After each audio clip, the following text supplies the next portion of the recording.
Hi there, this is Lee from IELTS Master, and in this video lesson, we're going to take a look at an IELTS Writing Task 1 model answer and analyze what makes this answer a great one. This task is an energy consumption graph, and we're just going to look at one paragraph, but there's a lot of information that we can get from this one paragraph, so I hope you're looking forward to this lesson.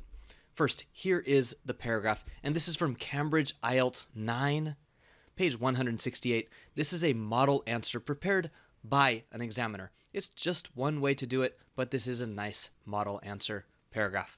So, consumption of energy derived from natural gas and coal is similar over the period. From 20Q and 15Q respectively in 1980, gas showed an initial fall and coal a gradual increase, with the two fuels equal between 1985 and 1990.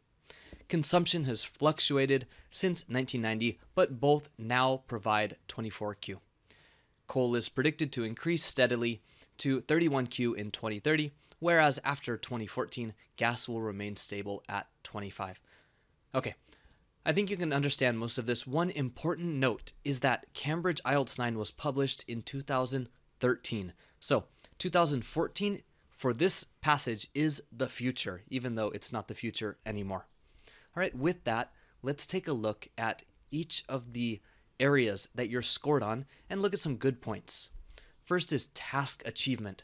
The thing that I noticed when reading this is there are so many comparisons and that it's very clear what the topic is and how they're answering the topic. So let's look at this first sentence. Consumption of energy derived from natural gas and coal is similar over the period. This is the topic sentence of the paragraph, and based on reading just this sentence, we know that this paragraph is going to be about natural gas and coal and how it's similar over this period. Next, we can see the comparisons begin, natural gas and coal. They found something that's similar on the graph, which is the path of natural gas and coal, so they're talking about them together. This is a really good strategy for writing task 1, finding things that are similar and then comparing and contrasting them. From 20Q and 15Q respectively in 1980, so we can see the comparisons here. Then the two fuels equal, the comparisons continue, and then both now provide, the comparisons continue. And of course, the time starts in 1980, and then it goes 1985, 1990, from 1990 on, and then predictions into the future, 2030 and after 2014. So there's a nice overview. Obviously, they're not giving us every single number, but they're giving us the important numbers. Even though I'm not looking at the graph right now, I can imagine what it looks like. I have enough information to imagine the general trend. Not every number, but the general trend. Next, let's take a look at coherence and cohesion. What I notice is there's lots of referencing. They use the same words many times, but they also reference them a lot in different ways. So we have natural gas and coal. These are the two main topics of this paragraph. And then we have respectively. So we're jumping back from 20Q and 15Q respectively. This means 20Q is going to be number 1 and 15Q is going to be number 2. Going forward, we have gas. Gas is number 1, so 20Q will relate to gas, and then 15Q will relate to coal. And then after that, the two fuels. We also have showed an initial fall and coal a gradual increase. So this is related because it's using a similar pattern twice. Showed an initial fall and coal a gradual increase. This is a similar pattern. Gas was this way and coal was that way. And it's quite nice for making a cohesive paragraph. So we have the two fuels. We don't want to say with coal and gas again. Oh, we could say that, but another way to do it is with the two fuels. And of course, we're referencing natural gas and coal. And then down below, both. Again, a similar way to say the two fuels, but without repeating the names. But since we used the two fuels and both in these two sentences, come the last sentence, we're repeating the names again because we don't want to say both every time. And we want to show the difference in this last sentence. So coal and gas. Notice they also didn't say natural gas and coal. They've changed natural gas just to gas. That's fine. All right, next, vocabulary. We have lots of different things in vocabulary. First, consumption of energy derived from. You could say consumption of energy from, but derived from sounds pretty cool, and it impresses a little bit. And notice we have over the period. The period is probably referenced somewhere earlier in the essay, but over the period is some nice time period vocabulary you can use. Just make sure that it's clear what the period is at this point. Here we have showed an initial fall and a gradual increase. So showed an initial fall and showed a gradual increase. Showed connects with both of these noun phrases here, and a gradual increase, initial fall. Instead of using this as a verb like we do later, we're using it as a noun. You could say gas fell initially and coal increased gradually. That's okay. But another way to do it, a way to mix up your vocabulary and sound cool, is gas showed an initial fall and coal showed a gradual increase.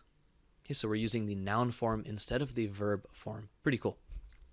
Fluctuated, another common task 1 word. And then now, but both now provide 24Q. This word provide is cool because you're providing energy. This is a really nice way to show you understand how to use vocabulary just for this specific topic. Next, we have coal is predicted to. So this is vocabulary for going into the future. Predicted to increase steadily to 31Q in 2030, and gas remain stable at. Increase steadily to and remain stable at. So this time we're using the verb forms of both of these.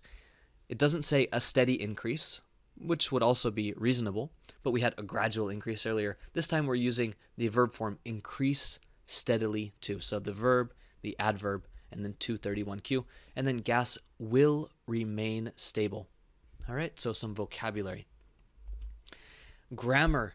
I thought that the grammar had a nice mix of simple and complex sentence structures. Looking at the first sentence, it looks really long, but actually this is a simple sentence. Consumption of energy derived from natural gas and coal. This is one really long noun phrase. Actually, you can take out everything after consumption and before is, and the sentence would still basically be okay. Consumption is similar, is the main sentence. But we want to say, what kind of consumption? Well, consumption of energy derived from natural gas and coal. We have this really long phrase to describe consumption, which is a very nice grammatical form. It impresses, even though this is a simple sentence. Next, we have from 20Q and 15Q respectively. We touched on this before, but this respectively kind of usage is quite impressive. It's quite impressive because you're linking to two different topics and you're juggling them both in the same sentence. So learning how to use this word respectively in a sentence can really help you with this task 1 grammar. So respectively, and then this next part, with the two fuels equal between 1985 and 1990. We have this phrase over here. So let's read the sentence all together. From 20Q and 15Q respectively in 1980, gas showed an initial fall and coal a gradual increase. We could finish the sentence here, but we want to add a little bit more detail and show the next step. With the two fuels equal between 1985 and 1990. Very nice, very nice. Next part, let's look at some verb tenses. Consumption has fluctuated since 1990. This is present perfect. Why are they using present perfect? Well, they're using present perfect because they're talking about how consumption has changed since 1990 until now. Until now. Both now provide, and now we have some present simple. So we have the present perfect from the past until now. That's what the present perfect does. And then now provide, the present simple. In the purple, coal is predicted to. is predicted to is one way to explain a prediction for the future. And gas will remain stable at 25Q. This is also a prediction, but since it's on the graph, he's using just normal future simple tense with will. All right, will remain stable at 25Q. And then finally, I wanted to point out whereas. Whereas is used to show contrast in a sentence. We have statement 1 is this way, whereas statement 2 is that way. And we have two different things. We want to show contrast, we want to show the difference, and so we use whereas in the sentence after a comma. It's very nice. I really like whereas, and if you don't know it yet, I would recommend looking it up, looking up how to use it, and incorporating it into your own writing. That's all we have for this lesson. I hope you enjoyed it. I hope it was valuable for you. If you'd like to see more IELTS content, please subscribe to our YouTube channel. You can find us at youtube.com/IELTS Master, or just click the subscribe button there. And tell me, what do you want to see next? I'm looking forward to hearing from you in the comments. Have a fantastic day.